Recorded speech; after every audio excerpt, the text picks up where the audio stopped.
Hello guys, welcome to scene podcast season 2 episode number 3. Yes guys, ഇന്ന് ബാക്കി continuation ആണ് കഴിഞ്ഞ എപ്പിസോഡ്. ഒരു ബ്രീഫായിട്ട് പറയുകയാണെങ്കിൽ എനിക്ക് പറയാൻ പറ്റില്ല, അത് അവന് തന്നെ പറയേണ്ടത്. ബ്രീഫായിട്ട് ഞാൻ പറയുന്നില്ല, അങ്ങനെ കേൾക്കണമെന്നുള്ളവർ കഴിഞ്ഞ എപ്പിസോഡ് പോയി കാണാം, അത്രേ ഉള്ളൂ. അപ്പം നിങ്ങളുടെ എപ്പിസോഡ് പോയി കാണും. Okay, by. തൈയുടെ സെക്ഷൻ തൊട്ട് നീ വരെ അവർ ഫുള്ളി കട്ട് ചെയ്തിട്ട് എത്രയാണോ അഫക്റ്റഡ് ബോൺ അത് അവർ നമ്മുടെ ബോഡിയിൽ നിന്ന് റീപ്ലേസ് ചെയ്യും. അപ്പൊ അത് റിമൂവ് ചെയ്തിട്ട് പ്രോസ്തറ്റിക്സ്, അതായത് നമ്മുടെ ബോണിന്റെ ഷേപ്പുള്ള റോഡ്, അപ്പം ആ ഒരു പ്രോസ്തറ്റിക്സ് നമ്മുടെ കാലിലോട്ട് കയറ്റി അവർ ചെയ്യും. പിന്നെ അപ്പൊ ഈ ബ്ലഡിന്റെ അകത്ത് ഈ ബോൺ മാരോ സംഭവമില്ല, അപ്പൊ അത് ബ്ലഡ് ഫ്ലോ അതിന്റെ അകത്ത് കാണുമല്ലോ, അപ്പൊ അത് മെഡിക്കലി അവർക്ക് സെറ്റാണ്, കുഴപ്പമില്ല. ബ്ലഡ് ഒത്തിരി പോവും. പിന്നെ ബ്ലഡ്മാരോ അവര് എന്തെങ്കിലുമൊക്കെ പ്രൊസീജിയർ ചെയ്യുമായിരിക്കും. ഈ ബോണ് മുറിച്ചിട്ട് ചെറിയ ഹോൾ ഉണ്ടല്ലോ, ഈ ബോൺ മാരോയുടെ പാർട്ട്, അവിടോട്ട് ഈ റോഡ് കയറ്റി വെച്ചിട്ട്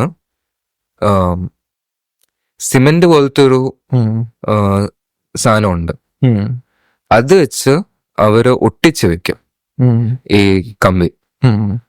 അപ്പം ലിറ്ററലി പറഞ്ഞ വാർപ്പാണ്. ഡോക്ടർമാര് വാർക്കപ്പണി അറിഞ്ഞ ആൾക്കാരാണ്. അപ്പം ഞാൻ ഇത് നോക്കുമ്പം അവര് കമ്പി കയറ്റി ഇട്ടു, ഈ ഫ്ലൂയിഡ് നൈസായിട്ട് ഒട്ടിച്ച് റെഡിയാക്കി. അല്ലെങ്കിലത്തെ കുഴപ്പമെന്ന് പറഞ്ഞാൽ ഈ ഒന്നെങ്കിൽ നമ്മൾ നടക്കുന്ന സമയത്ത് കമ്പി ബോണിൽ അറിയാൻ പറ്റും, കുത്തുന്ന ഒരു സെൻസേഷൻ നമുക്ക് അറിയാൻ പറ്റും. അല്ലെങ്കിൽ നമ്മൾ എപ്പോഴേലും ഒരു ഘട്ടത്തിൽ വീഴുവാണെങ്കിൽ കാലൊടിഞ്ഞു പോകും. ഒടിഞ്ഞു പോയി കഴിഞ്ഞാൽ പിന്നെയും ഇത് നടക്കത്തില്ല. ഒടിഞ്ഞു കഴിഞ്ഞാൽ ഇറ്റ്സ് ദി ആബ്സല്യൂട്ട് എൻഡ്, കാല് മുറിച്ച് മാറ്റണം. പിന്നെ അപ്പൊ അങ്ങനെ ഈ പ്രൊസീജിയർ എല്ലാം ഞാൻ മനസ്സിലാക്കി. 5th ആയപ്പോഴത്തേക്ക് എനിക്ക് പനി പിടിച്ച്, 6th ആയപ്പോഴത്തേക്ക് ഡോക്ടർ പറഞ്ഞു നമുക്ക് സർജറി ഡേറ്റ് മാറ്റി വെക്കണം. പിന്നെ 2 ദിവസം കഴിഞ്ഞപ്പോഴത്തേക്ക് പനി നോർമലായി. സോ അങ്ങനെ January 8th ആണ് എൻ്റെ സർജറി ഫിക്സ് ചെയ്യുന്നത്. രാവിലെ 5:30 എന്നെ തിയേറ്ററിൽ കയറ്റി, സിനിമ തിയേറ്റർ അല്ല, തിയേറ്ററിൽ കയറ്റി. അവര് കാര്യങ്ങളെല്ലാം പറഞ്ഞു തന്നു എങ്ങനെ നടക്കുന്നതെന്ന്. അപ്പൊ അവര് എനിക്ക് 2 ഓപ്ഷൻ തന്നു അനസ്തേഷ്യക്ക്. ഒന്ന് മാസ്ക് പോലത്തെ ഒരു സംഭവം, അതിലൂടെ സംഭവം വരുമ്പോൾ നമ്മൾ മയങ്ങിപ്പോവും. അതല്ലെങ്കിൽ നട്ടലിന്റെ അവിടെ ഒരു ഇഞ്ചക്ഷൻ പോലെ, അത് കുത്തിക്കഴിഞ്ഞാൽ ബോധം പോവും. അപ്പം പുറകിലത്തേന് നല്ല വേദനയുണ്ട്, നട്ടലിൽ കുത്തുന്ന സംഭവമായതുകൊണ്ട്. മറ്റേ അമ്മ വലിച്ചു കയറ്റിയാൽ മതിയില്ല. അപ്പൊ അങ്ങനെ വന്ന് ഞാൻ പറഞ്ഞു സ്പൈനിൽ ഇഞ്ചക്ട് ചെയ്യുന്ന ഒരു അനസ്തേഷ്യ വേണ്ട, അല്ലാതെ ജനറൽ ആയിട്ടുള്ള മാസ്ക് ഉള്ള സംഭവം മതി. അപ്പൊ അത് വെച്ച് ബോധം കെടുത്തി. ഏകദേശം എനിക്ക് തോന്നുന്നു 12-13 മണിക്കൂറത്തെ സർജറി ആയിരുന്നു. അതൊരു ലോങ് പ്രോസസ്സാണ്. അപ്പം വീട്ടുകാർക്കും പേടിയാ, ഡോക്ടർമാർക്കും പേടിയാ. കാര്യം എല്ലാവർക്കും അറിയാം കാല് മുറിച്ച് മാറ്റണം. നാട്ടുകാരും അറിയാവുന്ന എല്ലാവരും പ്രാർത്ഥന തുടങ്ങി. ആൻഡ് ഏകദേശം 5-6 മണിക്കൂർ കഴിഞ്ഞപ്പോഴാന്ന് തോന്നുന്നു പപ്പയോട് ഡോക്ടേഴ്സും ഇങ്ങനെ വന്നിട്ട് പറഞ്ഞു ഒരു പാഡ് മേടിക്കണം, അതായത് കാല് മൊത്തം കവർ ചെയ്യുന്ന രീതിയിൽ ഒരു പാഡ്. അപ്പം അത് നമുക്ക് റിമൂവ് ചെയ്യാൻ പറ്റുന്നൊക്കെ സാധനമാണ്. അപ്പം 13 മണിക്കൂറത്തെ സർജറി കഴിഞ്ഞ് എനിക്ക് ബോധം വന്നപ്പോൾ ഞാൻ സ്ട്രെച്ചറിൽ ഇങ്ങനെ കിടക്കുക. ആൻഡ് സ്ട്രെച്ചറിൽ ഇങ്ങനെ കിടക്കുന്നു. കഴുത്ത് പതിയെ ഞാൻ ഒന്ന് പൊക്കി നോക്കി. അപ്പം എനിക്ക് കൺഫ്യൂഷനാണ്. ആ ഒരു കാലിന്റെ ഭാഗം മൊത്തം ചൂട് പിടിച്ച് ഇങ്ങനെ ഇരിക്കുക, ഒന്നും അറിയാൻ പറ്റുന്നില്ല. അപ്പം അങ്ങനെ വന്നപ്പോൾ ഞാൻ വിചാരിച്ച കാല് പോയി.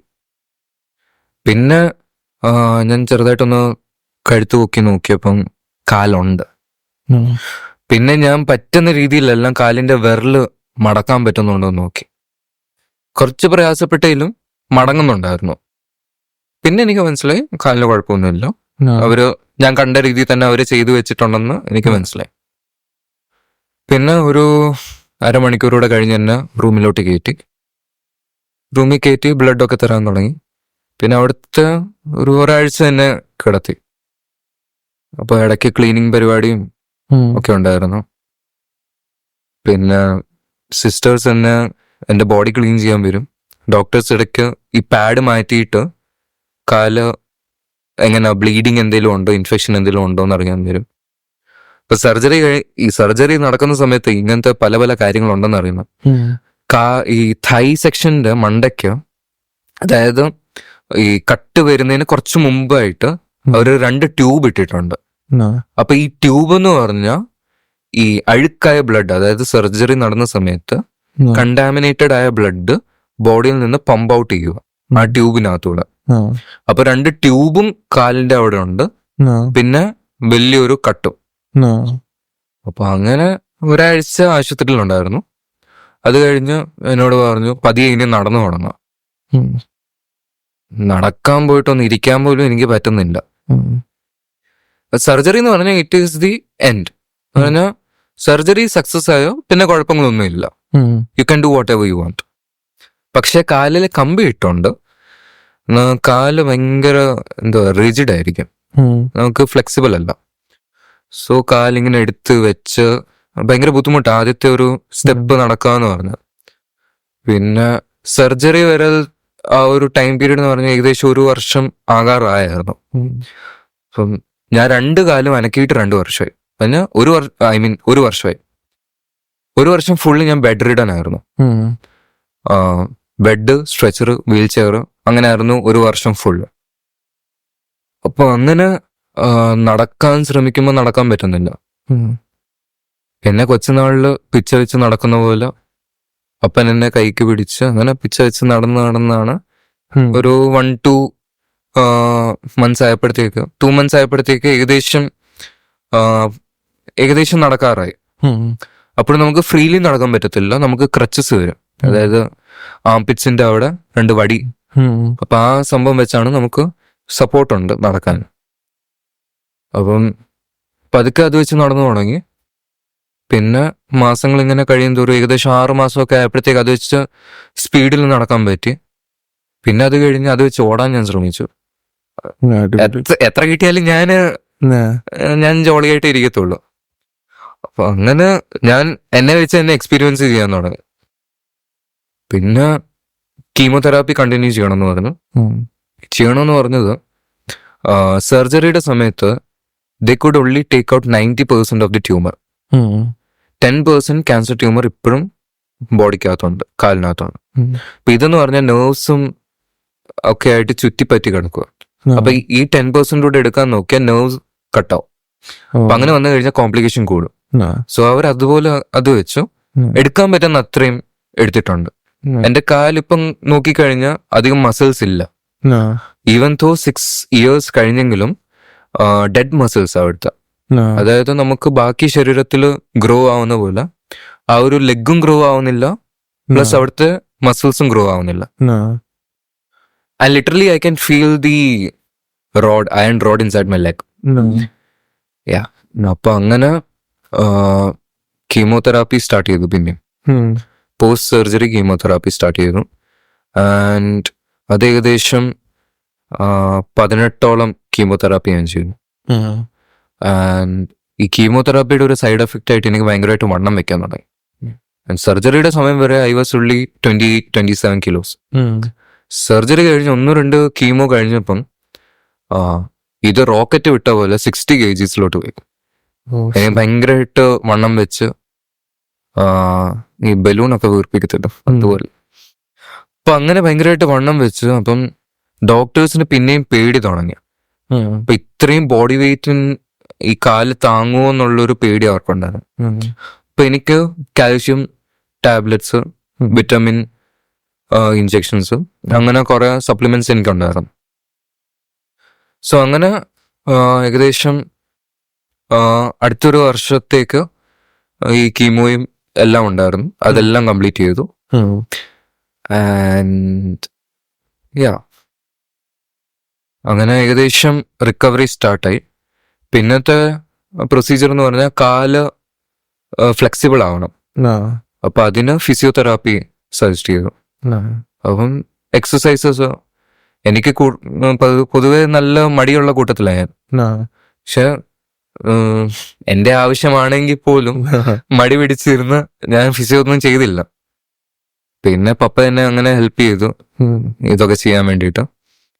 ആൻഡ് അങ്ങനെ ഏകദേശം 8 മാസം എടുത്തു കാല് ഏകദേശം ഒരു 70 ഡിഗ്രി വരെയൊക്കെ മടങ്ങി വരാൻ. അപ്പോഴും ഡോക്ടേഴ്സ് പറഞ്ഞത് 90 വരെ പോകത്തുള്ളൂ, 90ക്ക് അപ്പുറം പോകാൻ ചാൻസ് ഇല്ല. പിന്നെ കീമോസ് എല്ലാം കഴിഞ്ഞു, പതിയെ മുടിയെല്ലാം വരാൻ തുടങ്ങി. I was happy finally. ഇതിന്റെ ഇടയിൽ ഒത്തിരി കാര്യങ്ങൾ നടന്നു. ലൈക്ക് ഞാൻ പറഞ്ഞില്ലേ, ഈ മുടിയെല്ലാം പോയി കഴിഞ്ഞ് ഞാനാണോന്ന് പോലും മനസ്സിലാവാത്തൊരു അവസ്ഥയിലെത്തി. സലീമേട്ടൻ പണ്ട് സിനിമയിൽ പറഞ്ഞിട്ടില്ല, ഞാൻ എവിടെയോ ആണ്. അപ്പൊ അങ്ങനെ ഭയങ്കര വിരൂപനായി. പിന്നെ ആൾക്കാരൊക്കെ കാണുമ്പോൾ ചോദിക്കും, അയ്യോ ഇവൻ എന്ത് പറ്റി. ഈ നാട്ടുകാരുടെ ഒരു ഇതുണ്ടല്ലോ, ഒരു സിമ്പതി. ഈ ശരിക്കും പറഞ്ഞ ഈ വയ്യാത്ത ആൾക്കാരുടെ അടുത്ത് സിമ്പതി കാണിക്കരുത്.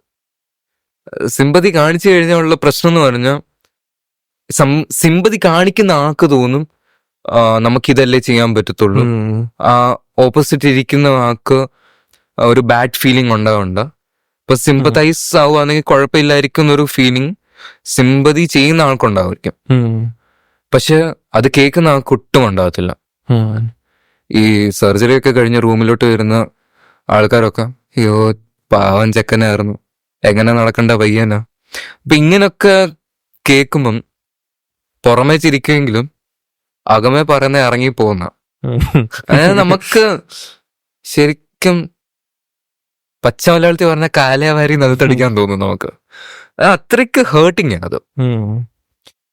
പിന്നെ ബേസിക്കലി എനിക്കൊരു ബ്ലെസ്സിങ് ആയിട്ട് തോന്നിയെന്ന് പറഞ്ഞാൽ, ഒരു 12-13 ആ ഒരു ഏജ് വന്നോണ്ട് ഓവർ തിങ്കിങ്ങിലോട്ട് അധികം പോകേണ്ടി വന്നില്ല. അത് ഓവർ തിങ്കിങ് ആയിരുന്നെങ്കിൽ കുറച്ചുകൂടെ കാര്യങ്ങൾ വേഴ്സ് ആയിരുന്നു. ഈ മിക്കവരുടെയും പ്രശ്നം എന്ന് പറഞ്ഞാൽ ചെറിയ കാര്യങ്ങളായിരിക്കും, പക്ഷെ അത് ഭയങ്കരമായിട്ട് അങ്ങ് ഓവർ തിങ്ക് ചെയ്യും. ഓവർ തിങ്ക് ചെയ്യുമ്പം നമ്മുടെ ബ്രെയിന് അത് അതിനനുസരിച്ച് ആക്ട് ചെയ്യും. നമ്മളിപ്പം പേടിച്ചിരിക്കുവാണോ, പതിയെ കാര്യങ്ങൾ വേഴ്സ് ആവാൻ തുടങ്ങും.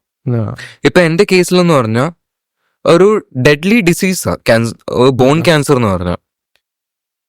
ഈ പച്ചക്ക് കാല് തല്ലി ഒടിക്കുക, ആ ഒരു പെയിന് ബോൺ ഒടിഞ്ഞിട്ടുള്ള ആൾക്കാർക്ക് അറിയാം. ഓരോ സെക്കൻഡും ബോൺ ഒടിയുന്ന ഒരു വേദന എന്ന് പറഞ്ഞാൽ അത് അധികം ആൾക്കാർ ഫേസ് ചെയ്തിട്ടില്ല. അപ്പം ഞാൻ എന്റെ ഈ ഒരു ഏജിൽ ഞാൻ അത് സഫർ ചെയ്യുമായിരുന്നെങ്കിൽ 100% ഷുവർ ഞാൻ ഓവർ തിങ്കിങ്ങിലോട്ട് പോയേനെ. ആൻഡ് എനിക്കിത് ഓവർകം ചെയ്യാൻ പറ്റത്തില്ല. ആൻഡ് ഈ ട്രീറ്റ്മെന്റ് അണ്ടർഗോ ചെയ്യാനുള്ള കേപ്പബിലിറ്റി എനിക്കില്ല. ഇങ്ങനത്തെ തോട്ട്സ് വന്നു കഴിഞ്ഞാൽ 2 മാസം കൊണ്ട് തന്നെ എന്നെ പെട്ടിയിലാക്കാം. പറഞ്ഞാൽ ദാറ്റ്സ് ഒബ്വിയസ്. പറഞ്ഞ ഓവർ തിങ്കിങ്, ഈ ഡിപ്രഷൻ, അങ്ങനത്തെ കാര്യങ്ങളൊക്കെ നമ്മുടെ ബ്രെയിനിനെ അഫക്റ്റ് ചെയ്യും. നമ്മുടെ മൈൻഡിലോട്ട് വന്നു കഴിഞ്ഞാൽ തന്നെ അത് ക്യാൻസറിനെക്കാട്ടിലും വലിയൊരു അസുഖമാണ്. അപ്പം by the grace of God എനിക്ക് അങ്ങനത്തെ ഒരു പ്രശ്നം വന്നില്ല. കാര്യം ക്യാൻസർ വന്നപ്പോഴും ക്യാൻസറിന്റെ ട്രീറ്റ്മെന്റ് നടക്കുമ്പോഴും ഒരു തിങ്കിങ്ങും എനിക്കുണ്ടായിരുന്നില്ല. I only had one dream in my mind. അതായത് എത്രയും പെട്ടെന്ന് ഈ പരിപാടി കഴിഞ്ഞിച്ച് എനിക്ക് ഗ്രൗണ്ടിൽ പോയി എൻ്റെ ഫ്രണ്ട്സിന്റെ കൂടെ കളിക്കണം. That was my target. അപ്പം ആ ഒരു ഗോളായിരുന്നു എൻ്റെ മുന്നിലുണ്ടായിരുന്നത്. കളിച്ചു വളരുന്ന ഒരു പ്രായത്തിൽ ഒരു അസുഖം വരിക എന്ന് പറഞ്ഞാൽ എന്താ പറയാ, അതങ്ങനാണ്. പറഞ്ഞ വേറൊരു ഗോൾ നമുക്ക് ഉണ്ടാവത്തില്ല. ഇപ്പം എൻ്റെ ഈ ഒരു പ്രായത്തിൽ 19-20 ഏജിൽ ഉള്ള ഒരാൾക്ക് ഇത് വരുന്നെങ്കിൽ എനിക്ക് ഈ അസുഖം വന്നു, എൻ്റെ ഫാമിലി ആര് നോക്കും, ഞാൻ പോയി കഴിഞ്ഞാൽ ഇവർക്ക് ആരുണ്ട്, ഞാൻ ബ്രെഡ് ആണ്, ഇപ്പം ഞാൻ ഏൺ ചെയ്യുന്നില്ലെങ്കിൽ എൻ്റെ ഫാമിലി ആര് ഫീഡ് ചെയ്യും. അപ്പം ഇതൊക്കെ ബേസിക് തോട്ട്സാണ്. പക്ഷെ ഈ ബേസിക് തോട്ട്സ് മതി ക്യാൻസറിനെക്കാട്ടിലും ഡെഡ്ലി തോട്ട്സ് ആയിരിക്കും അത്. ആൻഡ് അത് മതി നമ്മളെ കൊല്ലാനായിട്ട്. സോ ഒരു രീതിയിൽ നമ്മൾ പോസിറ്റീവ് ആയിരിക്കുന്നത് നല്ലതാണ്. പക്ഷെ എപ്പോഴും പോസിറ്റീവ് ആവാനും പറ്റത്തില്ല, because we are human beings. And there is this saying, positive thinking is psycho rape. അത് ആക്ച്വലി എന്റെ മെന്റർ, ഞാൻ അത്യാവശ്യം കവിതയൊക്കെ എഴുതുന്ന ആളാണ്. And A.V. വർഗീസ് എന്ന അദ്ദേഹത്തിന്റെ പേര്. He was an editor in the Deccan Times. അപ്പൊ ആ ഒരു ന്യൂസ് പേപ്പറിലെ എഡിറ്റർ ആയിരുന്നു. And he's working, freelance working ആണ് ഇപ്പോൾ. അപ്പം അദ്ദേഹം എഴുതിയ ഒരു പോയത്തിന്റെ ഫസ്റ്റ് ലൈനാണിത്: positive thinking is psycho raping. അതായത് നമ്മൾ പല സമയത്തും നമുക്ക് കരയണം, ഇതെങ്ങനെയും ലെറ്റ് ഔട്ട് ചെയ്യണമെന്ന് കാണും. പക്ഷെ നമ്മൾ ഓക്കെ പോസിറ്റീവ് തിങ്കിങ്. പക്ഷെ അത് സത്യം പറഞ്ഞാൽ നമ്മുടെ മനസ്സിനെ റേപ്പ് ചെയ്യുക. നമ്മുടെ മനസ്സിനെ തന്നെ ഇല്ലാതാക്കിക്കൊണ്ടിരിക്കുക. ചില സമയത്ത് you need a person right by your side, ആളെ കെട്ടിപ്പിടിക്കാനും കരയാനും. We always need a person. And ഈ ഒറ്റയ്ക്ക് കാര്യങ്ങൾ ഫേസ് ചെയ്യുമ്പോഴാണ് നമ്മൾ പോസിറ്റീവ് തിങ്കിങ്, ഞാനിത് ഫേസ് ചെയ്യുക. So I have to think positively. ഞാൻ നെഗറ്റീവ് തിങ്ക് ചെയ്ത് കഴിഞ്ഞാൽ അത് എന്നെ ബാഡ്ലി അഫക്റ്റ് ചെയ്യും. എന്നെ അഫക്റ്റ് ചെയ്ത് കഴിഞ്ഞാൽ ഞാൻ ഹാപ്പി ആയിരിക്കത്തില്ല. അപ്പൊ അങ്ങനത്തെ സില്ലി ആയിട്ടുള്ള തോട്ട്സ്. അപ്പം പോസിറ്റീവ് തിങ്കിങ് റൈറ്റ് ആണ്, പക്ഷെ അതിനൊരു ഡ്രോബാക്കും ഉണ്ട്. അപ്പം ആ ഒരു ഏജ് സത്യം പറഞ്ഞാൽ എനിക്കൊരു ബ്ലെസ്സിങ് ആയിരുന്നു. അധികം ആലോചിക്കേണ്ടി വന്നില്ല. I only had one dream, അല്ലെ ടാർഗറ്റ് ടു പ്ലേ. അപ്പം ഞാനിങ്ങനെ കേട്ടിട്ടുള്ള, ഇപ്പൊ ഇങ്ങനെ ഒരു ഫേസിൽ കൂടെ പോകുമ്പോൾ ലൈക്ക് പേഷ്യന്റിനായിരിക്കുമല്ലോ ഏറ്റവും കൂടുതൽ ഇമോഷണലി ഒരു സപ്പോർട്ട് വേണ്ടതെന്നുള്ള. പാരൻസിന് അല്ലെ കൂടെ ഉള്ളവർക്കാണ് ഇമോഷണലി കൂടുതൽ സപ്പോർട്ട് വേണ്ടതെന്ന് ഞാൻ കേട്ടിട്ടുണ്ട്. അപ്പം അത് ഇപ്പം നിന്റെ പാരൻസിനെ ഞാൻ ഇപ്പം ഫാദറിനെ പറ്റി പറഞ്ഞ ലൈക്ക് ഇങ്ങനെ ഒരു സിറ്റുവേഷൻ വന്നപ്പോൾ എങ്ങനെയാണ് ഇമോഷണലി എന്ന് വെച്ചാൽ മറ്റേ ഒരു കാര്യം മുറിക്കുന്ന അവരിങ്ങനെ കാര്യം പറഞ്ഞപ്പോൾ ഡോക്ടറിൻ്റെ അടുത്ത് പറഞ്ഞ കാര്യമൊക്കെ നീ പറ. അപ്പൊ അവർക്ക് ഒരു ഇമോഷണൽ സപ്പോർട്ട് ചെയ്യാനും അങ്ങനെ ആരെങ്കിലും ഉണ്ടായിരുന്നു? അവരെങ്ങനെയായിരുന്നു emotionally? I think God was there to support them. കാര്യം ഈ കാല് മുറിക്കുന്ന കേസ് പറഞ്ഞപ്പം രണ്ടുപേരുടെ മുഖത്ത് വിഷമം വന്നെങ്കിലും അവര് കരയുന്ന ഞാൻ കണ്ടില്ല. പക്ഷെ ആ ടൈമിൽ ഞാൻ കണ്ടില്ല. പിന്നീട് എന്നെ അങ്ങോട്ട് കൊണ്ടുപോകുന്ന സമയത്തായിരിക്കും മാറിയിരുന്ന് അവര് കരയുന്ന ഞാൻ കാണണം. അപ്പം അവര് കരയുന്ന ഞാൻ കണ്ടു കഴിഞ്ഞാൽ അത് എന്നെ മെന്റലി അഫക്റ്റ് ചെയ്യുമെന്ന് അവർക്കറിയാം. സോ അത് അവരുടെ ഉള്ളിൽ തന്നെ സപ്രസ് ചെയ്തുകൊണ്ടിരുന്നു. ആൻഡ് ഐ തിങ്ക് അവർ മ്യൂച്വലി നല്ല സപ്പോർട്ടായിരുന്നു ആ ഒരു ടൈമിൽ. ആൻഡ് അതാ ഞാൻ പറഞ്ഞു, എപ്പോഴും we need one person right by your side. അല്ലെങ്കിൽ എന്താ പറയാ, we can't go through anything. And അത് പാർട്ട്ണർ ആവണമെന്ന് നിർബന്ധമൊന്നുമില്ല. ചേട്ടനെ പോലെ ഒരാള്, അല്ലെ ചേച്ചിയെ പോലെ ഒരാള്, അല്ലെങ്കിൽ ഫ്രണ്ട്, അങ്ങനെ എനിവൺ, ജസ്റ്റ് വൺ പേഴ്സൺ നമുക്ക് ട്രസ്റ്റ് ചെയ്യാൻ പറ്റുന്ന, നമുക്ക് ഓപ്പൺ അപ്പ് ആവാൻ പറ്റുന്ന just one person. There is that one person. എന്താ പറയുന്ന, മുന്നിൽ വരുന്ന ഏതൊരു പ്രശ്നത്തെയും നമുക്ക് ഓവർകം ചെയ്യാൻ പറ്റും. ആൻഡ് ഇൻ മൈ കേസ് അവര് ഭയങ്കരമായിട്ട് സപ്പോർട്ട് ചെയ്തിട്ടുണ്ട്. എൻ്റെ പേരൻസ് കരയേണ്ട ഒത്തിരി പറഞ്ഞ, ഈ വേദന വരുന്ന സമയത്ത് ഭയങ്കരമായിട്ട് ഞാൻ വയലന്റ് ആവുമായിരുന്നു.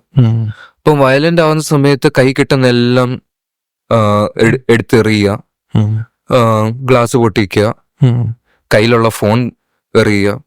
അപ്പൊ അങ്ങനെ ഭയങ്കര, ഞാന് കൊച്ചിലോട്ടെ ഇച്ചിരി വയലന്റ് ആവുന്ന കാറ്റഗറിയില്ല.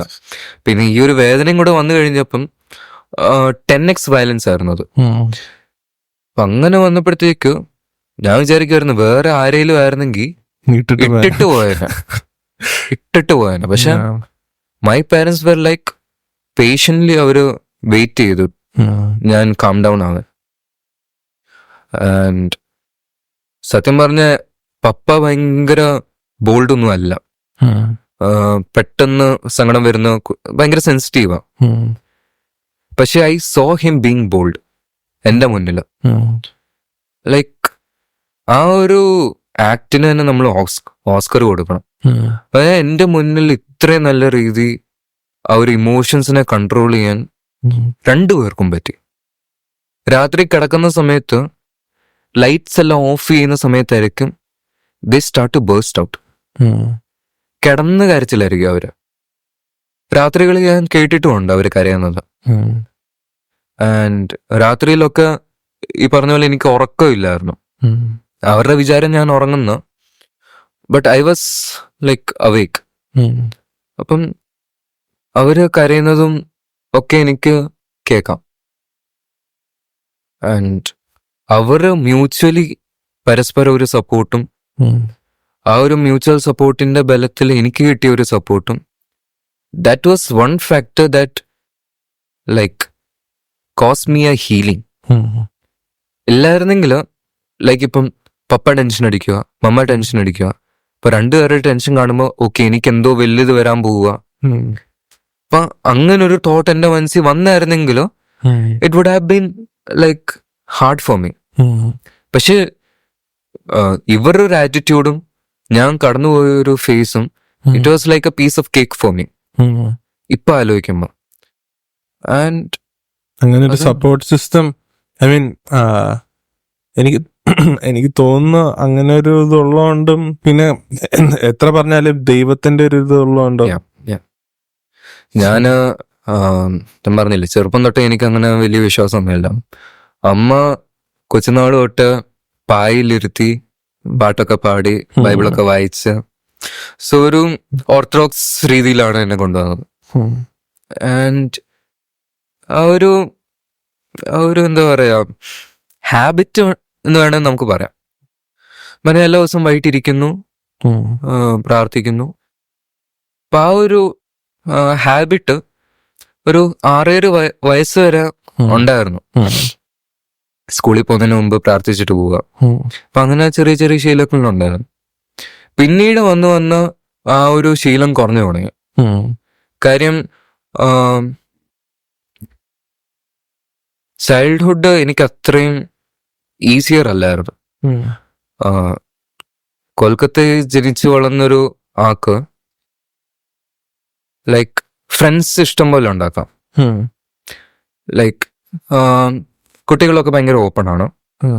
ആൻഡ് എന്താ പറയാ കട്ടയ്ക്ക് കൂടെ നിൽക്കുന്ന ചങ്കെന്നൊക്കെ പറയത്തില്ല, അതുപോലത്തെ ആൾക്കാരെ നമുക്ക് കാണാൻ പറ്റും. പക്ഷെ പ്രശ്നം എന്ന് പറഞ്ഞാൽ my parents wanted me to study a little bit more.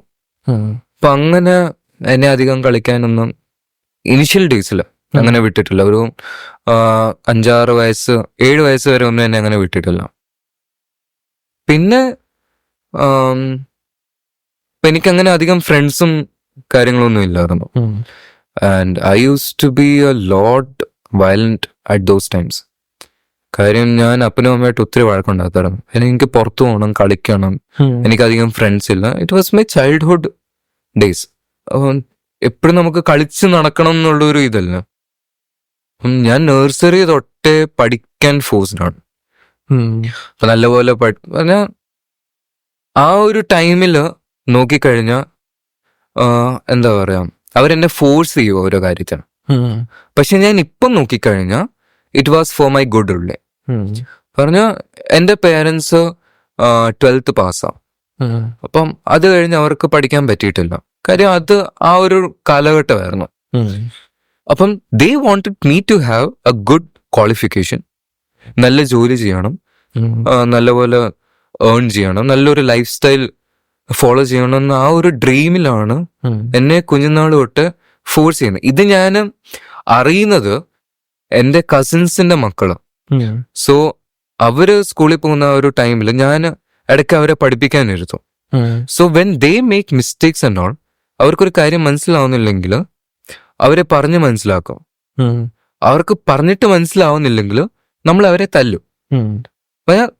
തല്ലാതെ ആരും പഠിക്കത്തില്ല. അപ്പം അങ്ങനെ ഞാൻ തല്ലി പഠിപ്പിക്കുമ്പോഴായിരിക്കും അങ്ങനെ ഒരു തോട്ട് എന്റെ മനസ്സിലേക്ക് വരുന്നത്. ഇത് തന്നെയല്ലേ എന്റെ അപ്പനും എന്നോട് ചെയ്ത, എന്റെ അമ്മ എന്നോട് ചെയ്ത. സോ ഇപ്പൊ പിള്ളേരെ തല്ലെന്ന് പറഞ്ഞ മനസ്സിനാട്ടോ. അതെ, പക്ഷെ അത് എന്റെ ഒരു ഇത് വെച്ച് ഞാൻ പറയട്ടെ, അത് ഇച്ചിരി ഓവറാണ്.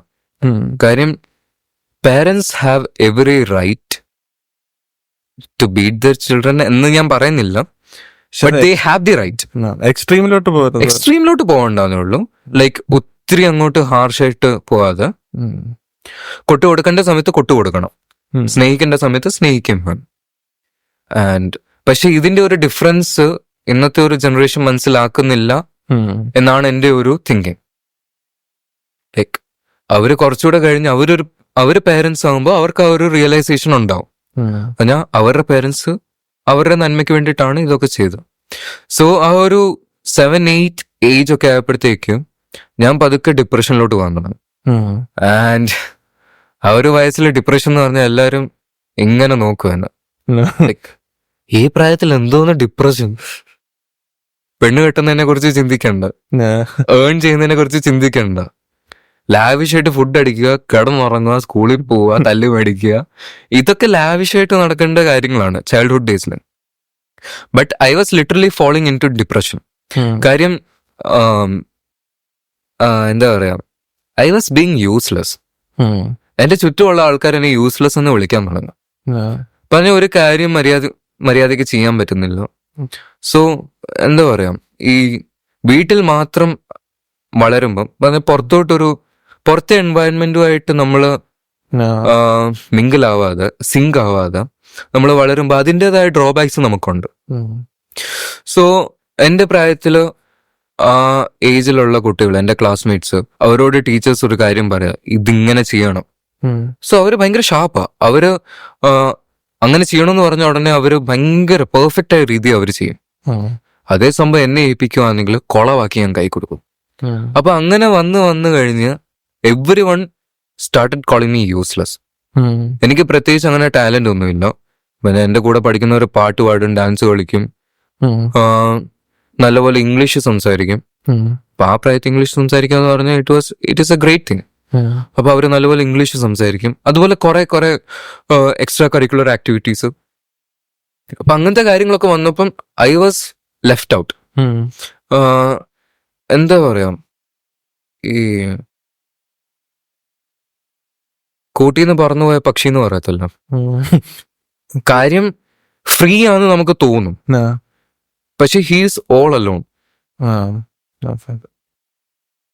നമുക്ക് കൂട്ടിന്ന് പുറത്തിറങ്ങിയ പക്ഷി എന്ന് പറയുമ്പം ഓക്കെ, ഹീസ് നൗ ഫ്രീ. അവനെ ബൈൻഡ് ചെയ്യാൻ ഒരു കേജ് ഇല്ലെന്ന് ഇപ്പം തോന്നും.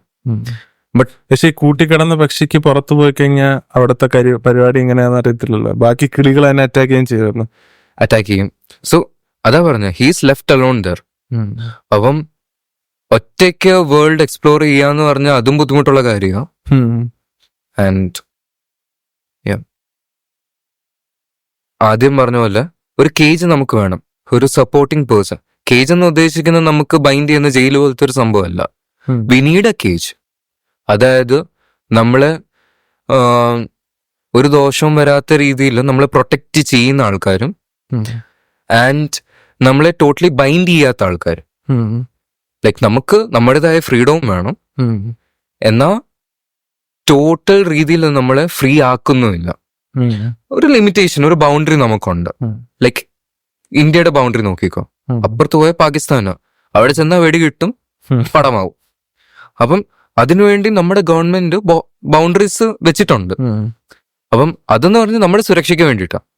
സോ അതുപോലെ തന്നെയാണ് നമുക്ക് റിലേഷൻഷിപ്സും കാര്യങ്ങളും. അപ്പം അതിന്റെ ഒരു വാല്യൂ പലർക്കും മനസ്സിലാവാതെ പോകുന്നതുകൊണ്ടാണ് പല ഇഷ്യൂസും ഉണ്ടാകുന്നത്. സോ ആ ഒരു ഏജില് എനിക്കുണ്ടായ ഇഷ്യൂ എന്ന് പറഞ്ഞാൽ എന്റെ പേരൻസ് പഠിക്കാൻ എന്നെ ഫോഴ്സ് ചെയ്യുന്നു. എനിക്കധികം ഫ്രണ്ട്സ് ഇല്ല.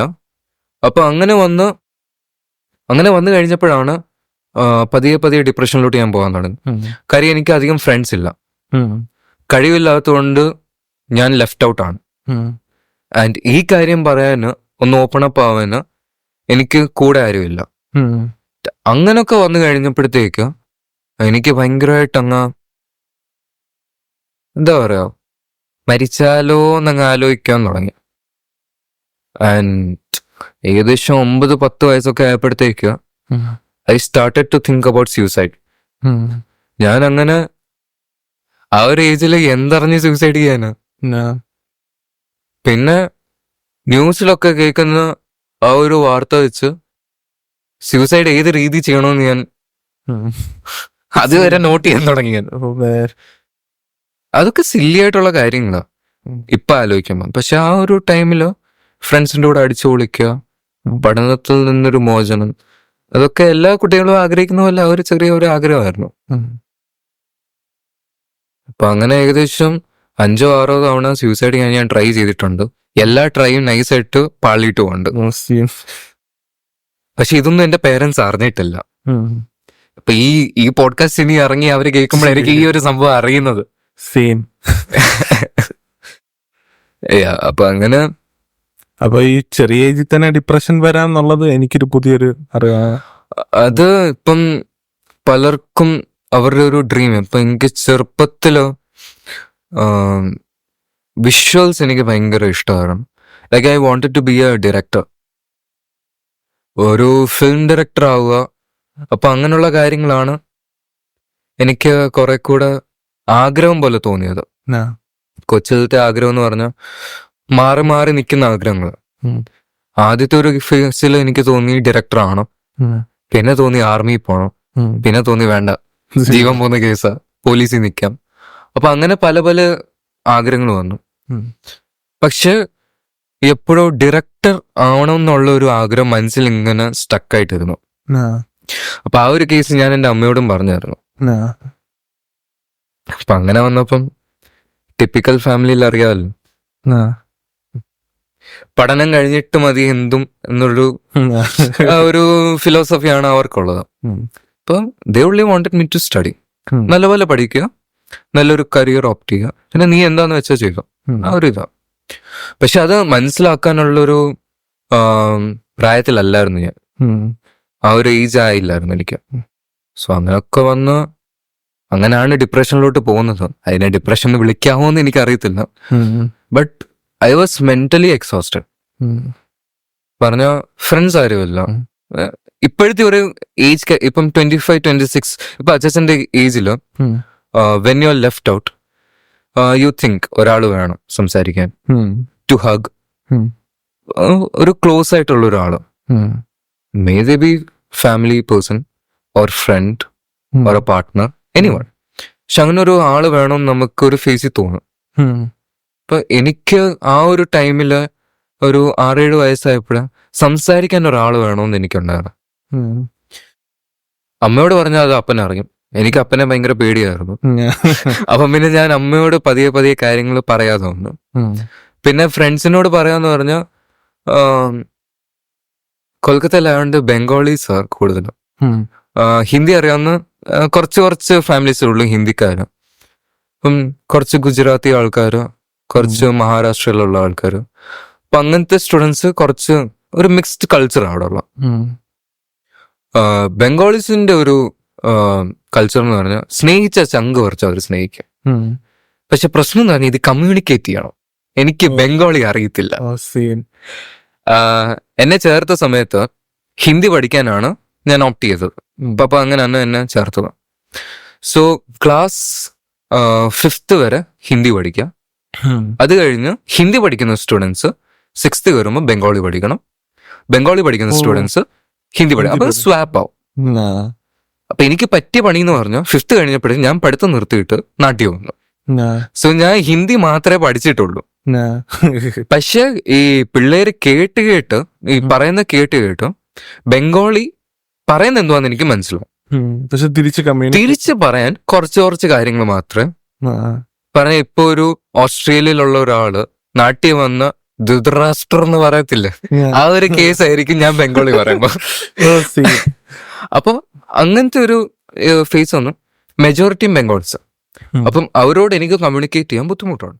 അപ്പൊ guys, thank you so much for watching this episode. ബാക്കി പാർട്ട് അടുത്ത ആഴ്ച വരുന്നതായിരിക്കും. അതിൻ്റെ ഇത്രേ ഉള്ളൂ. അപ്പൊ ഗൈസ്, ബൈ.